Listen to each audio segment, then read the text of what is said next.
Welcome to Across the Desk and our new series in partnership with Maddie Dever, the Autistic Rambler. Maddie is a non-binary autistic advocate engaged in political advocacy, a parent of 5, and a very funny person. I think we're going to have a lot to talk about, and we look forward to you joining the conversation. Now let's get to rambling.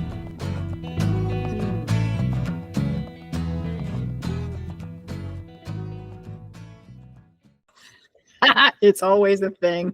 It's always the thing. Welcome to the It's Always the Thing podcast. Yes. Welcome to Across the Desk. My name is Elizabeth Plouffe, and I am your hostess with the mostest of Across the Desk. And we are continuing with our Autistic Rambler series with the ever-loving Maddie Dever. Woohoo! Woohoo! Now, Maddie is feeling very oppositional and defiant right now because they just sat through a really crappy... Okay, it wasn't crappy. I did learn stuff, but it was very academic, aimed at an audience that was not. I'll just say that. So this is where, so I said, could we jump in? So Maddie's coming along on an adventure because we did not pre-discuss this topic. Nope. But I know from previous conversations that it will go fine. So it's fine. So I'm going to start with a story. And then we'll jump into what we're going to talk about. And the story might make sense. It's about context. This podcast is about context and about understanding your audience. And I have a medical background in that I was a medical office administrator for many years. I took the full-time training program, which includes anatomy, physiology, pharmacology, office management, all kinds of stuff. I worked in specialties for 13 years and I taught the program for 2 years. So I got some, smarts. And on top of that, I'm a firm believer in the power of I don't know. So if I'm talking to somebody and they're asking me medical stuff and I'm trying to explain it, I use the terminology, right? Because it's appropriate to the conversation. What I forget or forgot until somebody pointed it out to me, and it took a year for them to point it out to me, was context. Yeah. In that, the person I was speaking to did not have the same work experience, did not have the same anything. So, we'd be talking about a variety of things and I'm using the terminology, and not once did this person say, I don't know what you're talking about. I don't understand the language you're using. Yeah.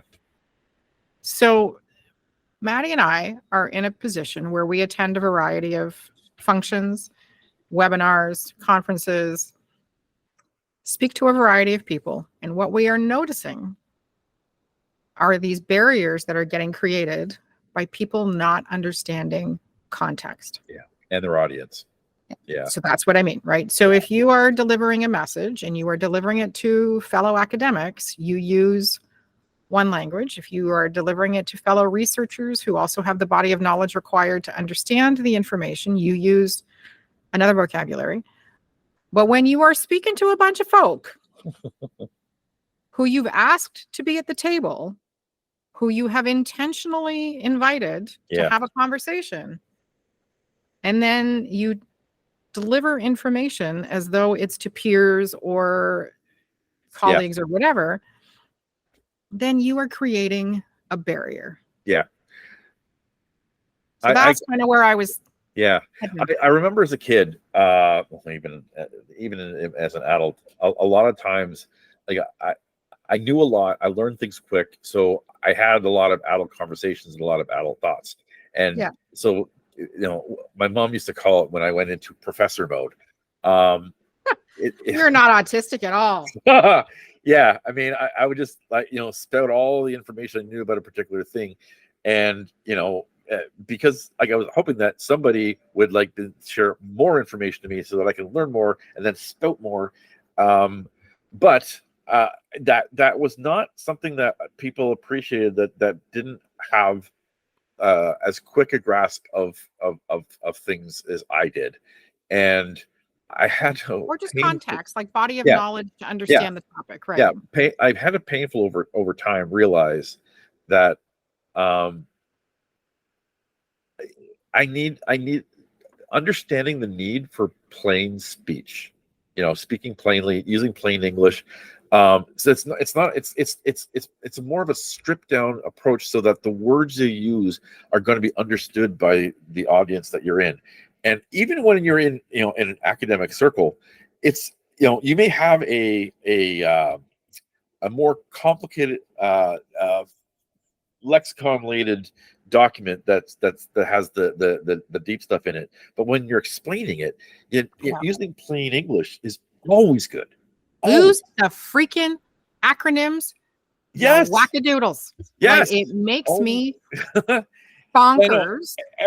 Every single place, every single job, every single field has their own can of alphagetti. And it's made with different. I love that. It's made with different ingredients, and sometimes you realize. But for real, it's like they put the spoon you have to leave. You in the can't use that alphagetti, can, or you can't open the can. Where's the can opener? I have no idea. I've got the instructions, but I can't do anything with a can. It's like they put a spoon in the alphagetti and said, let's see what letters come up, and then we're going to make a freaking word out of it. Exactly. We're going to make a really long, complicated thing that's unnecessarily it just okay.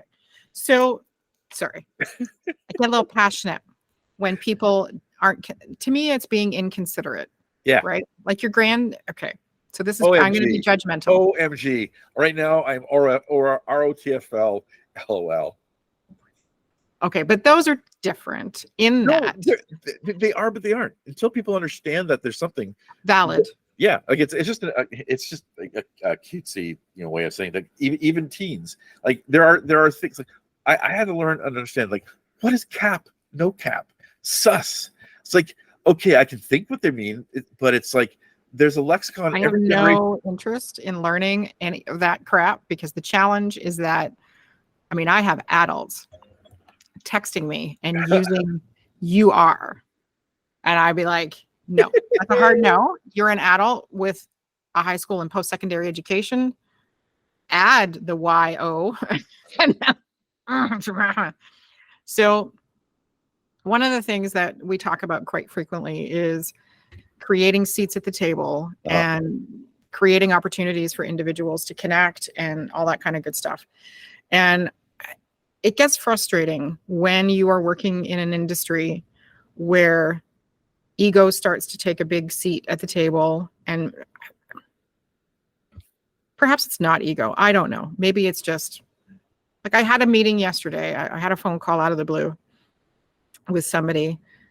Because here's the other thing that drives me crackers from a context perspective around language is that if you are playing in the sandbox, you need to learn what's happening with the individuals that you are trying to support. So I had a conversation yesterday with a post-secondary institution who called me, which reminds me, I have to call them back. Oopsie. Note to self, when I'm listening to this podcast.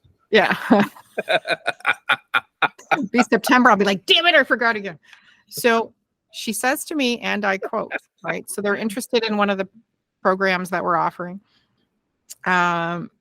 Use the term high functioning. Oh, I know. And I know. Do you have one of your scrunchies then? I do. Oh, isn't that pretty? Sorry. I've got my rainbow scrunchie. Yes, you do. Oh, Maddie's got my head back. Beautiful hair. Yeah, why did you do that? It's pain. So I'm talking to this, speaking of pain, I'm talking to this post-secondary institution. They use the term high functioning. Now, I used to use that because my son was diagnosed in a medicalized model. That was the terminology we knew at the time. And in some cases, I still have to use it to create clarity and then educate, right? So context. That individual, so I waited a little while and processed. And then as the conversation continued, I could tell that this individual appeared to be new to, despite having some years, they claimed, in a certain field. I think they were new to this. And now I've been running in this circle now for, well, my son's 25, but it got very active when he turned 18. So 7-8 years I've been running around with this. And separate from, like a chicken with their head cut off, looking for autistics to help. Well, preferably with some eyeballs, but that's okay. More like a whirling dervish. That's what my mom used to call me. It was a whirling dervish. So as this conversation continued with the individual, I was like, is this an appropriate teachable moment? They want to work with us. Yes, it's appropriate. So I said, hey, just for context, I said the autism community is undergoing some shifts, and the individuals that I, work with and what have you from a lived experience perspective prefer low support, high support versus functioning. Yep. Because functioning is a relative term to the individual. And it, so just, for context, if you're going to continue having conversations, you might want to consider. Now, there was a little pause. Uh-huh. And not dog pause, but like a little pause of, oh. But then appeared to take the suggestion in stride. So this is going to connect to something else we're going to talk about today. Okay. Because we just did an assessment. And yes, and I got yours. It looks good. Not shocked at that at all. Right. Thought humor might be a little higher, but yeah. Well, I only got the first page, I think. Oh, I posted the first page in the word group, but okay. I have the whole document here we'll talk about that in a second. So contextually, it is around language. It is around understanding that you have an audience that you're whether it's a one-to-one, whether it's a one-to-many, doesn't matter the format, but it does matter that you use some discretion and that you are considerate to your audience. Because when you go ahead and you have, these chats, and it is dominantly research-based or academic or whatever, honey, like read the room. Like if people are yawning and checking their phones and doing whatever, there are ways to convey statistics and meaningful information in a way that is still engaging and keeps people at the table. Yeah. Right? Like it's a combination of okay, so I learned over my many years of doing presentations that a little bit of graphic, a little bit of text, and you find a connection to the page, to the audience, right? Mm-hmm. And when you do that, like, so you can use humor, you can tell a story, you can introduce a concept at one part and then go back to that concept later on. These are all those little hooks that's what I do. Interested in the topic. I tend to ask a lot of questions of the audience, mainly absolutely. Because I know what I'm talking about. Yeah, I got a story for everything. If you don't know me yet, I got a story for everything. Yeah. You can anything from, I don't even know. Like, give me a topic. I got a story.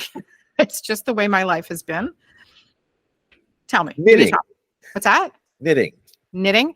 My mama. Yo, mama. Story. My mama was a knitter. My mom used to have knitting machines. Right? She made the most fantastic stuff. She made us hats with our names in them. She made us these fancy yoke sweaters. She used to make ladies' suits on a knitting machine. Okay. Right. I will get you pictures. I have friends that are knitters. I tried knitting. I suck at knitting, but I'm great at crochet. Yeah. I'm going to be great. My mom used to joke that she was a hooker. Yeah, I am a hooker. 100% a hooker. I am not a needle user, but I am a hooker. Exactly. But I use that as part of so I'm presenting now a lot. I've actually just been asked to present to a national conference in a couple of weeks about neurodiversity and advanced manufacturing and trades. And I'm really fortunate because I have a lot of stories. Why? Because my husband is dyslexic. He's a triple ticketed tradesperson who is a millwright and a dual ticketed electrician. I have a neurodivergent son who is a welder. We have members of our team we just had one new member of our team, Paul. What? And you. Yeah, but I'm not in the trades, man. But you understand the trades because you're doing all this stuff. And you're neurodivergent. You're unique. You're very near unique. Do I have to do a pledge? Is there like an oath? No, it's just a badge you wear.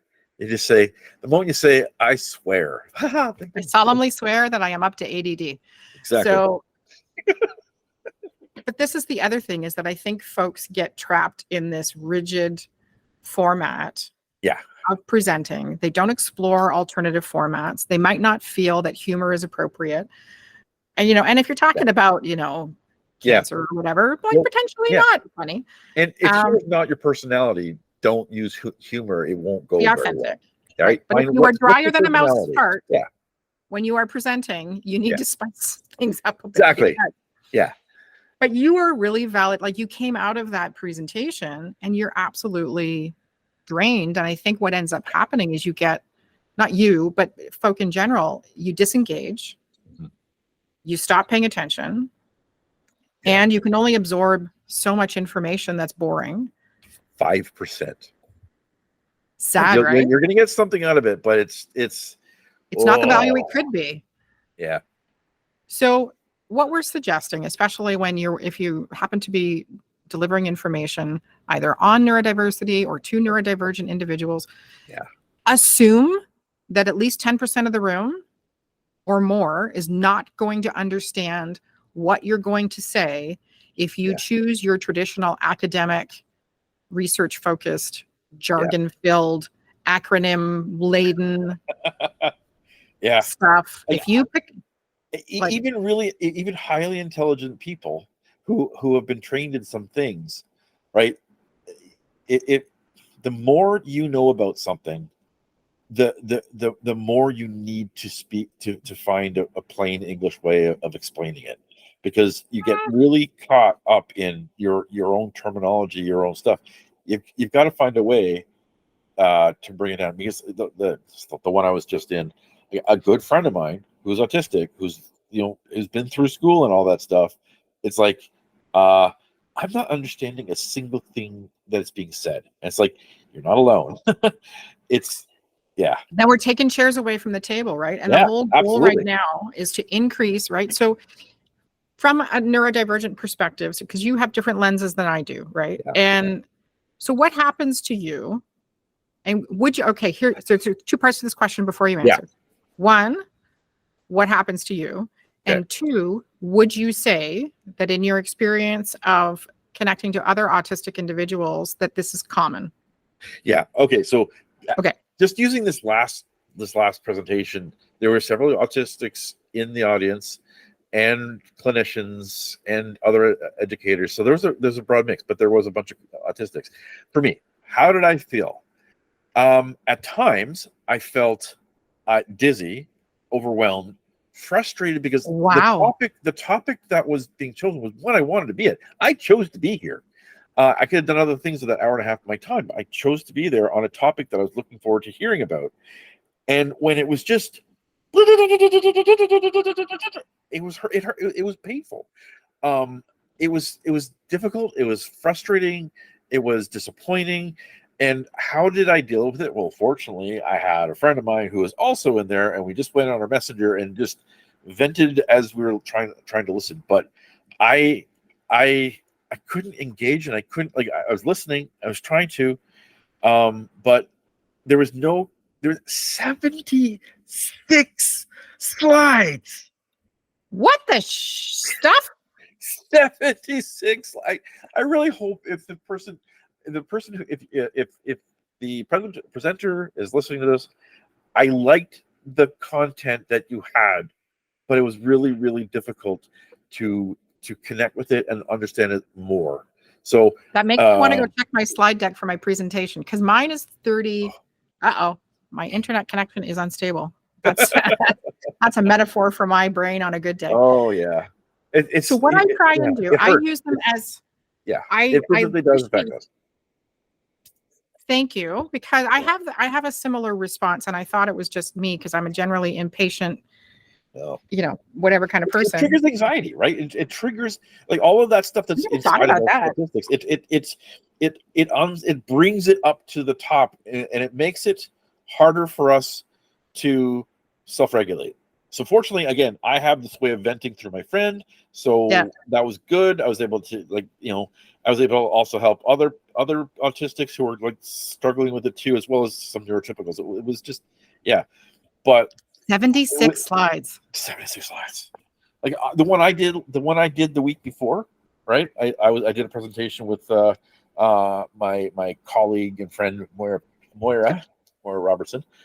Shout out to you because you'll probably listen to this. Oh, Moira, it's your birthday. Yeah. But like ours, like I started with 60 slides and I cut. And I knew that we needed we had about an hour 70 minutes to the talk, and so I know that we needed to bring it to 37, 40 at max to be able to do that. Yeah. And I mean, we really brought it right to the edge of the time we had, But it's like we needed it to have time to tell the stories.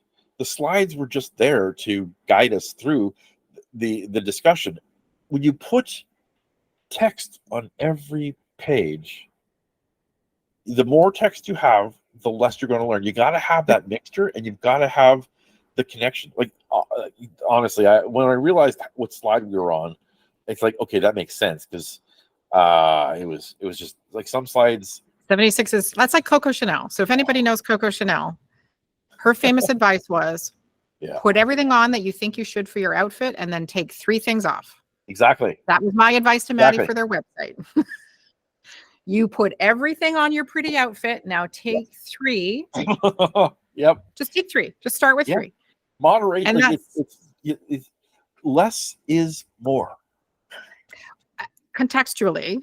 So yes, and one of the things I've been fortunate to do is that over my husband's career as a millwright and an electrician, friends have taken pictures of him, or like when he worked for the city of Toronto, for an example, there was one job, I think he was on Center Island, and he was 220 feet below the island. Okay. So for those of you that might not live in the Toronto area, I believe Center Island was man-made. It may have started out as like a spit of land, and then it was built upon, right? So this island happens to have a mix of tourist attraction and residents, but it is completely disconnected from Toronto. You have to take a ferry to get to there. There's no land connection. There's no nothing.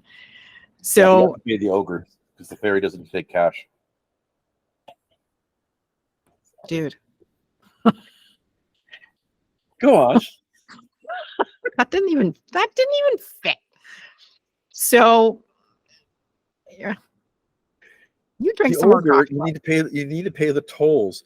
The trolls are on strike, so the ogre. You're stretching. All right. Snap. Go back. Done. So the ferry. So he's 220 feet below ground, or he's working on some pretty, like, my husband clocks in at like 5'9". He's working on parts, like valves and things like that are taller than he is, and like, coming in at like 400 or 500 pounds or a ton or whatever. So I have some really cool pictures of him active on the job. I also have pictures of my son working with his dad on projects around our house involving welding, involving whatever. So my slide deck, regardless of audience, contextually, has pictures of my son and my husband, because they make up part of my story, and people engage because it's personal, and I have permission to talk about them, and I consider them success stories and a good understanding of how neurodiversity in advanced manufacturing and trades is a viable, valuable thing. And I think that's what ends up happening, is that folk get caught up in the stats, and they get caught up in the numbers, and they get caught up in the jargon, and they forget that nobody else finds that interesting. It's like when my autistic son wants to tell me all about his favorite TV show. I have no context. He wants to go into massive detail. Yep. Because he's my kid, I can tell him to STFU, but I can't. Thank you. Yeah. But I can't do that at a conference, even though I would really, really like to. So it was Maddie's response to that presentation, which could have had huge value to them, and did on some level. Yeah. Which sort of exemplifies how much the conversation and context matters when you are trying to create seats at the table. It is not up to the individuals coming to the table to adapt to you. Yeah. There's already enough of that going on. Yeah. I mean, I when you think about it, I mean, if you've ever been on a board of some organization, you usually have some sort of onboarding or orientation thing. that lets you, that gives you the basics of how the organization works, like some of the terminology they use, and when you're assigned a sort of a mentor of a board member who's been on before, to sort of, after a few meetings, to sort of let you bounce, like, what did you think, how do you feel, does this, anything you don't understand. Orgs that don't have that, oh my god, they're hard. Terrible. They're hard to, because you may have people that have been on there for years, who just, like, and it's the same thing when you go into jobs, like there's a very similar thing, like there's when you've got a culture that you have become accustomed to, you have to intentionally step to the side to help somebody new understand that culture. Just like when you're, okay, so it's a little bit different when you're going to some place that's got different language, different culture.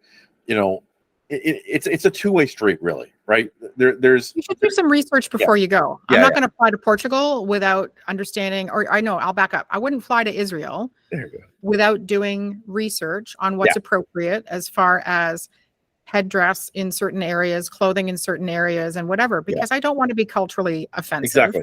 Yeah. I'm not trying to appropriate or whatever, but you don't walk into certain buildings without a head covering on.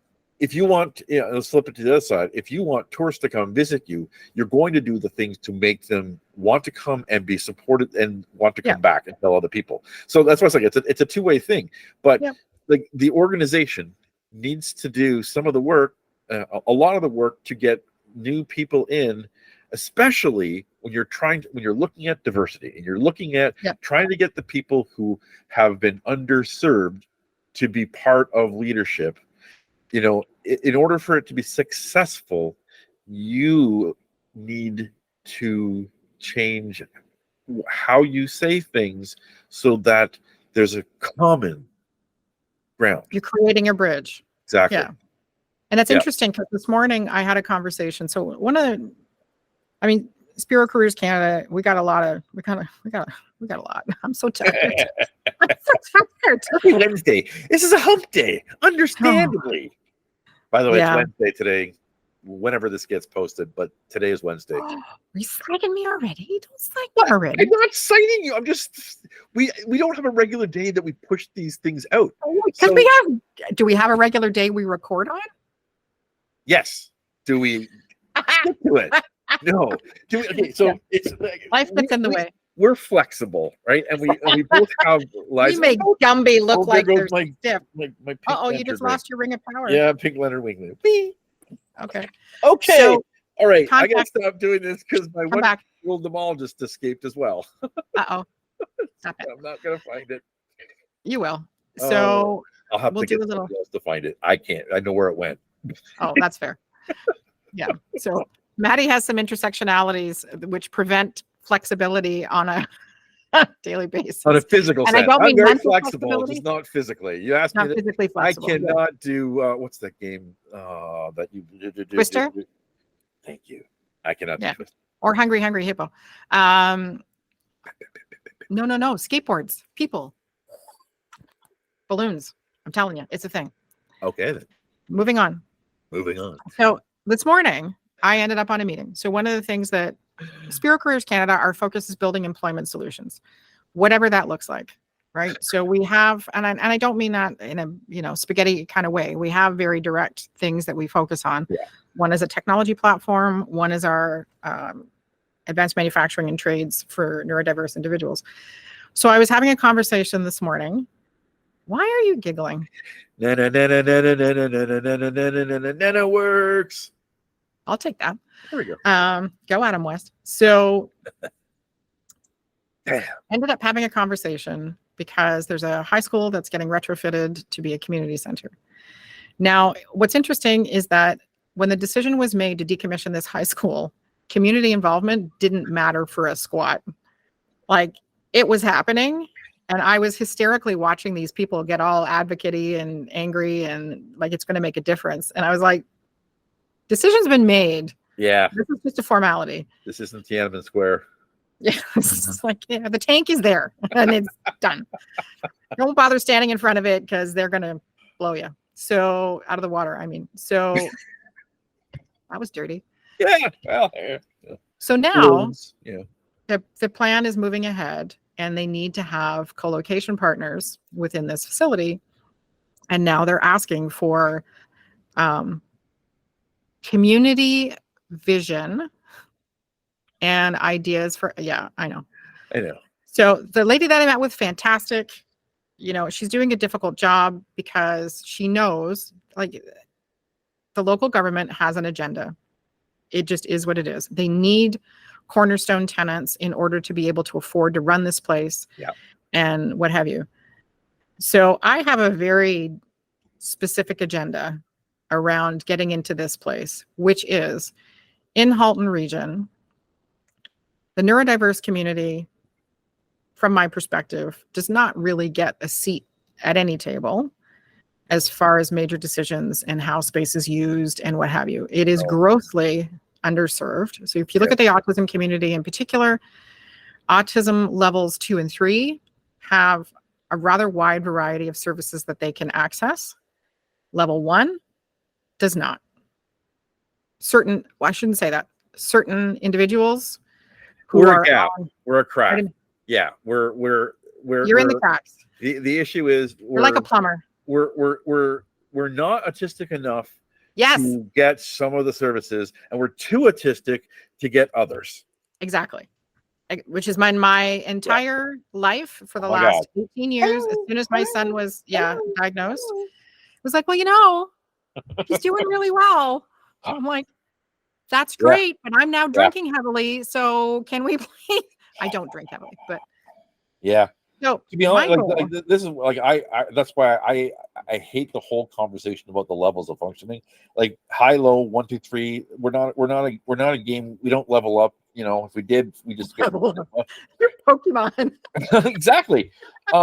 It's I have too many tokens. We have needs, and the needs are different at different times, and they are different intensities. Agreed. But autism, where we find autism, is in the gaps between the strengths and the challenges.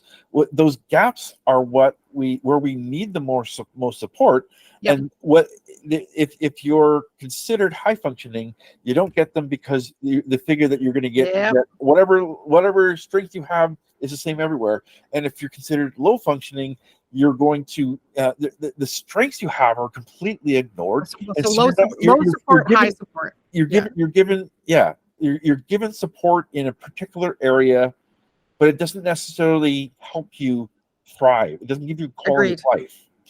I 100% agree. So 100% agree. I hate that. I know. But I got to try and stick with terminology somewhere so that I'm consistent, right? I have an article coming out on this, by the way, so stay tuned. I've just finished writing an article about how to be an ally with looking at language and functioning ability. We did it. Didn't we do a casting on that? Yeah, we did. But I was asked to write an article for a toolkit on being an ally. And so instead of writing 1, I wrote 3. Of course you did. Let's go back to those characteristics. Moving on.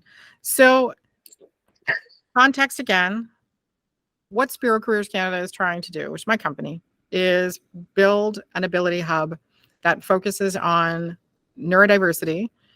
But what we focus on are those gap areas like leadership, advocacy, entrepreneurship, and of course, advanced manufacturing and trades, right? So we want to be in the spaces where there's value for neurodivergent individuals, but service providers don't think about that.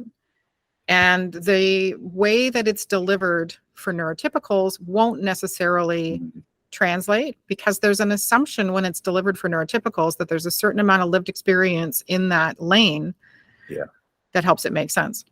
So on this meeting today, and this individual I was speaking to, again, doing a great job. So this is not a slag on them. It's the seats at the table. Yeah. And so now I have to attend all of these town hall things so that, I know, so that I can put my idea I've already submitted an RFP, that's a request for proposal. I've already submitted a thing of interest, to say, hey, like we have this idea.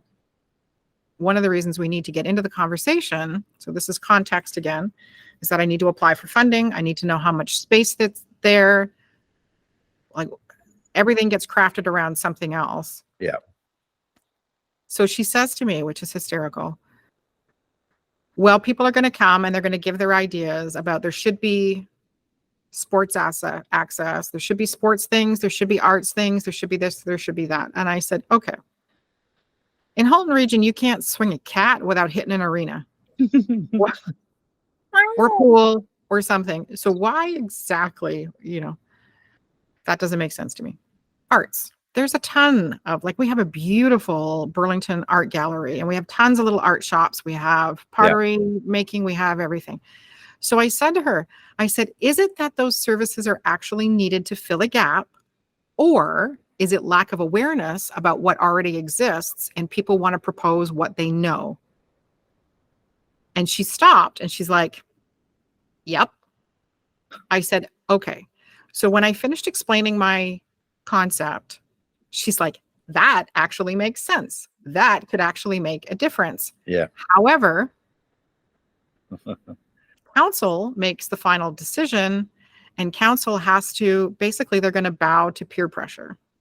Yeah. Not what makes sense. Yeah.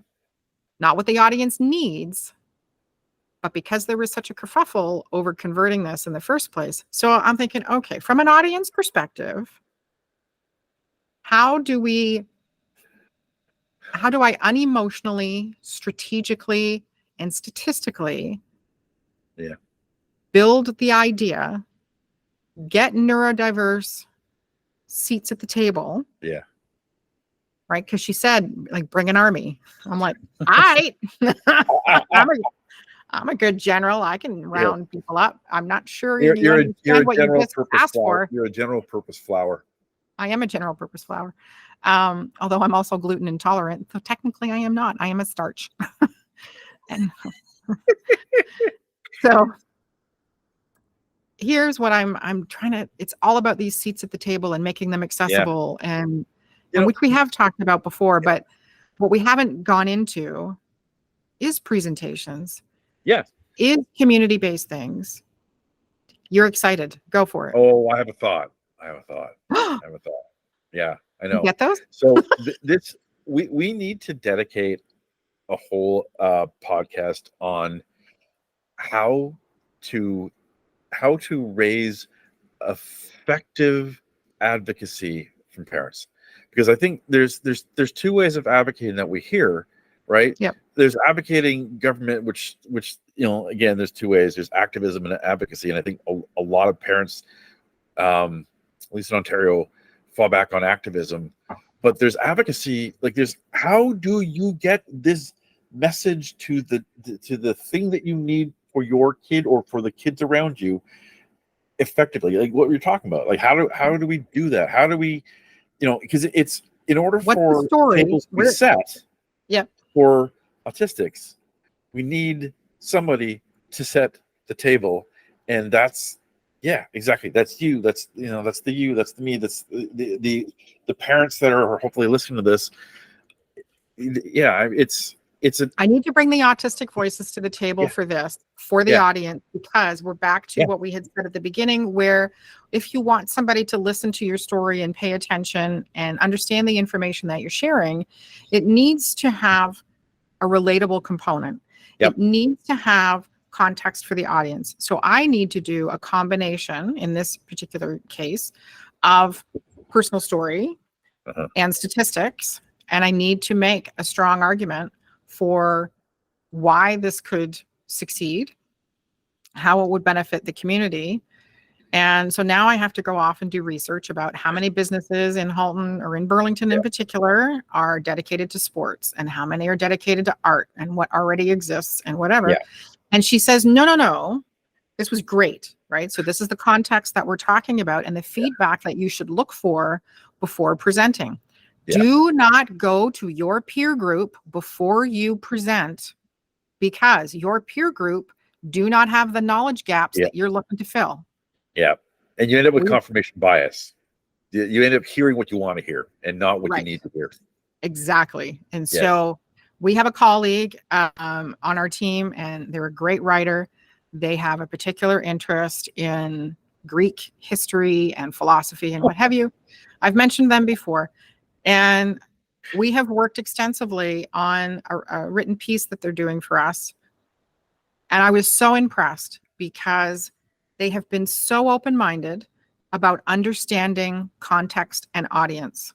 Yeah. And they have rewritten this piece in a great way that I can't wait to share, because it is now a solid, cohesive that supports the idea. And I mean, it's taken us a little while to get there because it has, but it's worth the effort. So if you are presenting if you have decided to become an ally with a neurodivergent community, if your thing happens to be learning disabilities, great. If it's autism, great. If it's, come help us ADDers, it's great. Do not go and give a presentation without talking to somebody who is actually a member of the audience that you're presenting to. And we were recently at an event where individuals were presenting. There's no possible way on God's green earth that this individual had checked in with anybody who was a member of the audience before they started presenting, because a member of the audience put their hand up and said, "Can you please stop using language we don't understand? Yeah. You're supposed to be talking with us, not at us." Exactly. And I was like, yeah, unless you're in a university giving a lecture, which even then, like, context. Yeah. But like in that place, there's a particular expectation of jargon. What's the word? It's when you're monologuing, you're giving a bunch of stuff and you're expecting people to learn by so but when you're giving a presentation anywhere else, it's a dialogue. It might be a silent part, but it's always a dialogue. I think that's how I have always presented, naturally. Yeah. I don't know why. That's just the way I'm built. I do much better when I am, here's a story. So I went back to school at 40 to get my postgraduate in corporate communications. And I had been an employee. I had done presenting. I had done whatever. So, but my colleagues in the class, co-students, whatever they're called, where there was only like 10 of us out of the 40 classmates, sure, who were above a certain age, and the rest were in their 20s. So I got up and presented. And how I present is I present something, and then I start asking questions, and then I relate it back, right? Yeah. I'm done. Yeah. There is silence. And I just went, oh, mother ducker, like, what did I just do? And then there was like a huge round of applause. And the teacher this is our first week in class, by the way. This was not great because there's ways to stand out, and then there's ways to look like a know-it-all Nancy. And I was looking like a know-it-all Nancy, but that's just whatever. And Elaine steps out and she's like, "So I think we can tell who's presented before." Yeah. And I was like, but I didn't think it was anything unique. Yeah. I do better with engagement. Yeah. It keeps the audience paying attention. Absolutely. They feel heard. Yeah. They feel included. And every once in a while, if you just stop part of the presentation with a question on the screen, even if it's just to the audience to think, that's the dialogue. That's, that's giving an opportunity. So the story, when I was in grade 10, it was a grade 9 history class, but I was in grade 10. The teacher was going on talking about the party system of how the House of Commons was, and he said there's only 2 parties. And I said, "Excuse me, there's 5 that have seats." And he just threw the chalk at me. He said, "Well, if you know everything, then you give the class." And so I did. Well done. Up their nose with a rubber hose. I had a teacher that used to throw chalk as well. By the way, that's illegal. We had a music teacher that did that, or conductor sticks. Okay, seriously, Mr. Irwin. Yeah. do not do this in your presentation. You do not. No. Yeah. Would take little pieces of chalk, and if he thought you weren't paying attention, no, like full overhand. And then he had a pointer, and he'd start walking around the room. And if he thought you weren't paying attention, out of nowhere, this never hit a student, but the pointer would come down on your desk. The challenge was we had shared desks in the science lab. So it might not have been you that wasn't paying attention. Oh, but your table mate wasn't. And then you peed a little because this pointer came out of nowhere. Yeah. And you're like, Oh, so you don't want to shock people during your presentation? Exactly. You want to engage them. And and sometimes, like, if you like, it's harder on Zoom. It really is. But like, if you're sometimes, presentations go off and you realize you're not connecting, stop and just ask questions. So and then you can get back to it, because sometimes you just need to create the interactivity that's missing. And it's but it's not interactivity. That's an excellent word. Yeah. That should be top of mind when you're putting together your 76 slides. And I'm telling my daughter, who I told I would be available after 2:30, 5 more minutes, you can sit on my bed or whatever, and I'm almost done. We're almost done. Right away. That was subtle, Maddie.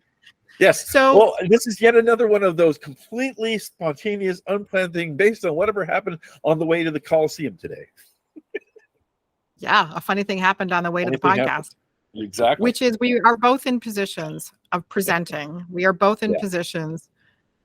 What I wondered about when we started this was, do presenters understand the negative impact that they could be having on the whole audience? Absolutely. Yeah. But in particular, neurodivergent individuals. And if you are not aware of your audience, if you are choosing to present and 30% of the people in the room learn differently, okay, you also have to remember, this was the individual I was helping with the blog post, blew their mind when I said 6th grade reading level, people. Yeah, focus on that. Across Canada, 6th grade reading level. Yep. Take out the technical jargon unless you are presenting to specialists. Make your content approachable. Create those seats at the table so that individuals who will benefit by what you have to say, because if it's good, it's like that thing. If you have something good to say, you'll tell 10 people. If you have something bad to say, you'll tell 50. Yeah. But if you have great information that can help move somebody forward, if they share it with 10 people, that's amazing. Yeah. That's learning continued, and you've achieved what should be your goal, which is impact. Ooh. That's what the goal should be. I'm making notes. If you're not trying to impact somebody to move them, then what the hell are you saying? Like, if you're just to give information in a one-way thing, just give a document. Just put a presentation up there. Don't make it. Don't spend a half an hour. If you're expecting people to be an audience, the goal should be to impact that audience to something. Further their knowledge. Yeah. But remember that there are psychological impact when you don't engage. Exactly. Disengagement, like you were saying, can create anxiety, can override your ability to focus, override your ability to onboard the information.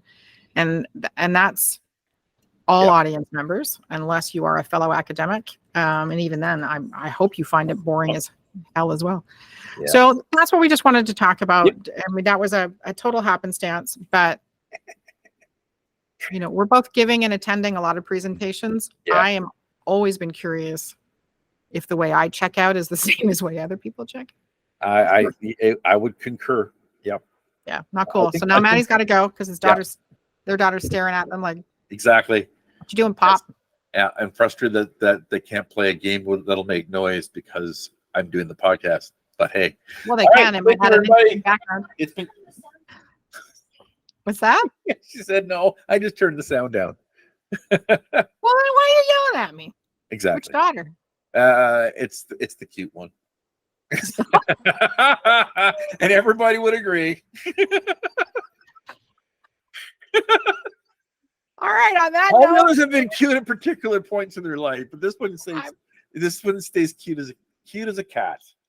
oh, cute as a kitty. Got it. Yeah. I'm gonna go We'll let have you her on deal with sometime. that We'll have her on parenting sometime. situation you just created. Whoosh. Okay. Thanks for joining us, everybody. We really appreciate it, and we'll probably have a better plan on Friday when we do this again. Who knows? Okay. We had some ideas. Actually, I would like to get into Yeah. this little Yes. Judy do. We are all about strengths-based podcasts and encouraging and creating impact and having a dialogue. So we'll probably delve into this new character strengths profile tool that we just found, because I'm intrigued. We're looking forward to this. We'll see. Okay. All right. All right. Thanks. Au Bye, revoir. everybody. Salut. Hang on. Have Don't you jump been- off. Have you just I'll said be there. goodbye?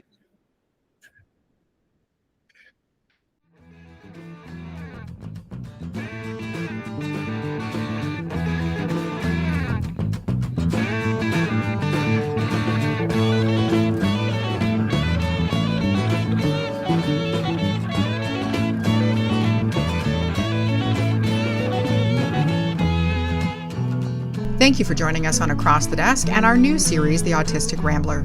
Please visit spirocareerscanada.ca to learn more about the tools we're building with the autism community, and please visit theautisticrambler.com to learn more about Maddie Dever.